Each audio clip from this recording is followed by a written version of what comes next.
नमस्कार दोस्तों, स्वागत है आपका।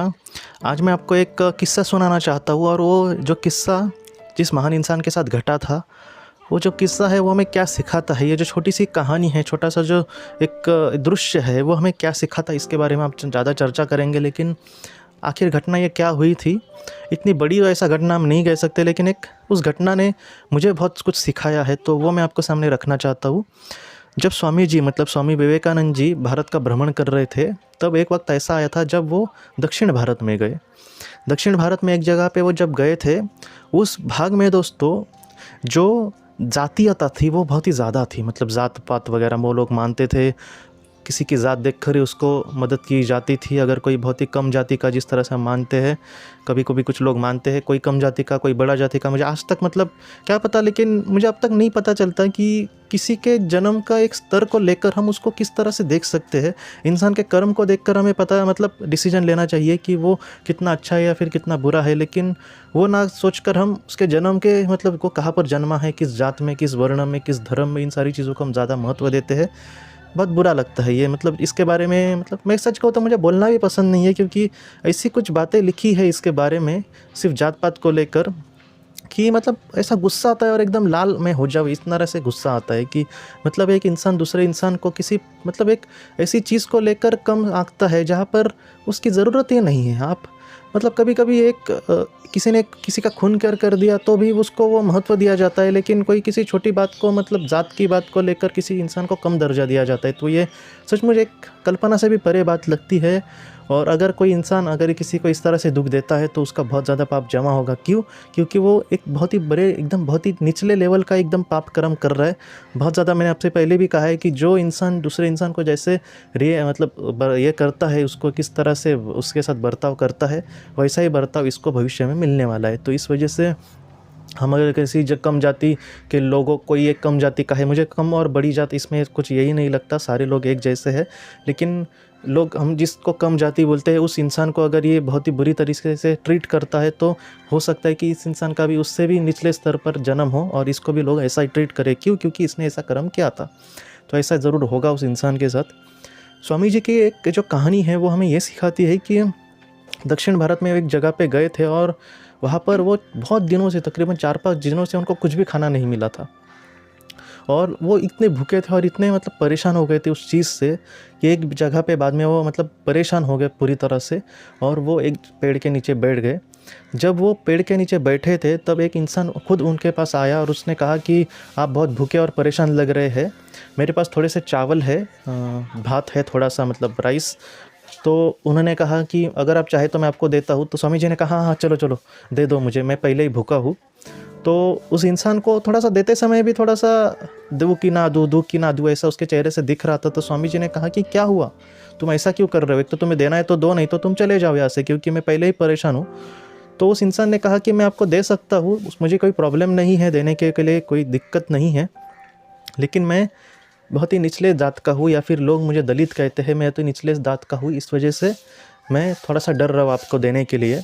स्वामी जी ने कहा है दोस्तों कि ये जब बात उन्होंने सुना तब अचानक बिजली जैसे उनके माथे पर चमकी, वैसे चमका उनको कि अरे बाप रे, मुझसे ये क्या पाप हो रहा था कि मैं ऐसे इंसान से ये राइस ले रहा था, ये खाना ले रहा था। उन्होंने उससे कहा कि अच्छा हुआ तुमने कहा, तुम अपने जगह पे जाओ, तुम जाओ, चलो। उन्होंने खाना उससे नहीं लिया, वो जा रहा है वहाँ से। और तब भी स्वामी जी को लगा कि मैं ईश्वर का एक कहीं ना कहीं एक परमात्मा का एक जो पुत्र था, रामकृष्ण परमहंस जी, मैं उनका कहीं ना कहीं एक शिष्य हूँ। मैं वेदों को कहता हूँ, लोगों को अध्यात्म के बारे में बताता हूँ, और मैं इन सारी चीज़ों में क्यों अटका हूँ। आपको भी ये लग सकता है ये कहानी सुनकर कि स्वामी जी इतने बड़े थे और वो जात पात क्यों मानते थे। हमें दूसरों को नाम रखने से अच्छा है कि उस काल में जाकर उस चीज़ को देखा जाए। दोस्तों, उस काल में इतनी जातीयता शायद थी होगी, शायद कि वहाँ पर इंसान को उसी तरह से शायद देखा जाता होगा। तो इस वजह से इनके भी मन में वो कहीं ना कहीं चीज़ थी। और कोई भी इंसान कितना भी बड़ा हो, उसके मन से सारी चीज़ एकदम वो छोड़ देगा, ऐसा नहीं होता, धीरे धीरे छूट सकती है। तो स्वामी जी का भी वैसा ही लगा। मैं जो बात कर रहा हूँ वो अविनाश धर्माधिकारी जी ऐसे एक बहुत बड़े IAS ऑफिसर है, और उन्होंने, कोई इतिहासकार भी है, उन्होंने अपने स्पीच में ये कही थी, ये जो कहानी थी स्वामी जी की। तो क्या हुआ दोस्तों कि जब उनको ये लगा कि मैं इतना बड़ा ईश्वर का मतलब जो काम करने की कोशिश कर रहा हूँ, और मैं ऐसी चीज़ों में, फालतू की चीज़ों में मैं क्यों अटका हूँ अभी भी, ये बहुत ही शुरुआती दौर है स्वामी जी का। और तब उन्होंने इस इंसान को मतलब पुकारा कि तुम यहाँ पर आ जाओ, अपने बाजू में उसको बिठाया और कहा कि अब मैं सिर्फ तुम्हारे जो खाना है वो नहीं खाऊंगा बल्कि तुम्हारे हाथों से खुद खाऊंगा। और उन्होंने अब उसके हाथों से वो खाना खाया। एक छोटी सी घटना स्वामी जी कहते हैं, एक छोटा सा ये प्रसंग था, 5-10 मिनट का भी नहीं था, लेकिन ये जो कहानी है मुझे उस कहानी ने बहुत कुछ सिखाया है दोस्तों। वो क्या सिखाया या फिर हम इस कहानी से क्या सीख सकते हैं, ये मैं आपके सामने रखना चाहता हूँ। ये जीवन क्या है, जीवन में हम आते हैं, जीवन में हाँ चढ़ उतार है, कभी कभी अमीरी गरीबी से लोगों को देखा जाता है। इंसान को देखने से पहले उसके पॉकेट मनी को, उसको गाड़ी को, उसका कितना बैंक बैलेंस है उसको देखा जाता है। इंसान को देखने से पहले हम उसके चरित्र को नहीं देखते, इंसान को देखने से पहले हम उसको चेहरे को ज़्यादा महत्व देते हैं। कभी कभी कुछ लोग होशियार होए, उनको 90% वगैरह मार्क मिले तो वो 40-50% वाले को एकदम छोटा मानते हैं। कभी कभी कुछ बड़े बड़े सेलिब्रिटीज़, उनका थोड़ा सा नाम हुआ, थोड़े से लाखों फॉलोवर हुआ ट्विटर पर, और वो अपने आप को खुदा से भी बड़ा कुछ समझने लगते हैं और लोगों के इंसल्ट करते हैं। लोगों को दुख लगे ऐसे कुछ ट्वीट वगैरह कर देंगे, क्यों? और उनके पीछे भी मतलब फॉलोअर भी उतने ही होते हैं। वो कुछ भी बोले, देश के भी कुछ विरोध में बोले, फिर भी उनके साथ ये रहेंगे। मतलब ये क्या चल रहा है? कभी कभी हम लोगों को मतलब हम चरित्र को या फिर इंसान को क्यों महत्व नहीं देते? उसका जो चरित्र है, जिस तरह से उसने अपने जीवन में जिस तरह से सोचा है, जिस तरह से कर्म किए हैं, उसको हम नहीं देखते। बस उसकी पोजीशन को देखेंगे, बस वो इतना बड़ा है, किसी बड़े बाप का कोई बेटा हो तो उसको अपने आप सब दर्जा मिल जाता है। क्यों? क्योंकि वो उसके पिताजी बहुत बड़े हैं। तो ऐसी जो चीज़ें हैं, मैं आज आपको बोलने वाला हूँ कि अपने जीवन में कभी कभी हम कुछ लोगों को अपने से बहुत ही छोटा मानते हैं। कोई बेचारा गरीब घर का लड़का छोटा सा कुछ करे, उसने कुछ बुरा किया तो अरे तेरी तो परिस्थिति नहीं और तू क्यों खामखा ऐसे करने लगा। खुद बड़े बड़े 50-60 हज़ार के मोबाइल यूज़ करेंगे, लेकिन किसी ने 20 हज़ार का मोबाइल लिया तो तुझे क्यों ज़रूरत थी, तेरी तो परिस्थिति नहीं। और ये कोई मतलब हम थोड़े से अमीर है और हम कोई बड़ा मोबाइल ले तो कोई बड़ी बात नहीं, लेकिन कोई छोटा इंसान है, कोई बेचारा 5-6 हज़ार की नौकरी करता है और वो 20 हज़ार का मोबाइल उसने लिया ही क्यों? ऐसे मतलब क्या है कि खुद के पास है और दूसरों को वो लेने का हक ऐसा नहीं है। ऐसा क्यों हम समझते हैं?